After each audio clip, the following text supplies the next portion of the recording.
बहुत समय पहले की बात है। एक शांत गांव था जो एक हरे भरे जंगल के पास बसा था।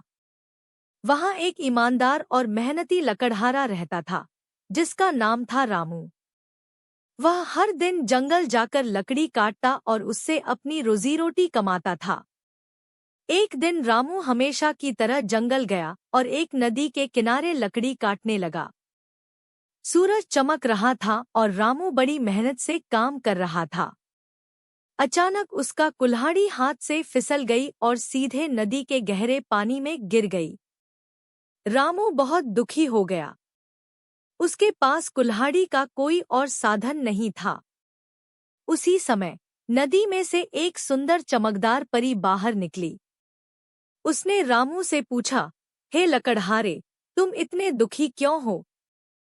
रामू ने विनम्रता से कहा, मेरी कुल्हाड़ी नदी में गिर गई है। यही मेरी एकमात्र रोजी रोटी का साधन था। परी मुस्कराई और नदी में गोता लगाकर एक सुनहरी कुल्हाड़ी लेकर आई।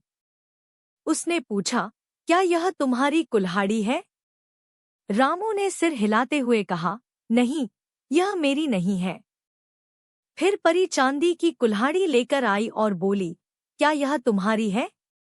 रामू ने फिर से कहा, नहीं, यह भी मेरी नहीं है। अंत में परी एक साधारण लोहे की कुल्हाड़ी लेकर आई। रामू का चेहरा खिल उठा। उसने कहा, हाँ, यही मेरी कुल्हाड़ी है। परी रामू की ईमानदारी से बहुत खुश हुई। उसने उसे उसकी लोहे की कुल्हाड़ी के साथ साथ सोने और चांदी की कुल्हाड़ियां भी इनाम में दे दी। रामू खुशी खुशी तीनों कुल्हाड़ियां लेकर अपने गांव की ओर चल पड़ा। उसकी ईमानदारी ने उसे बड़ा इनाम दिलाया था।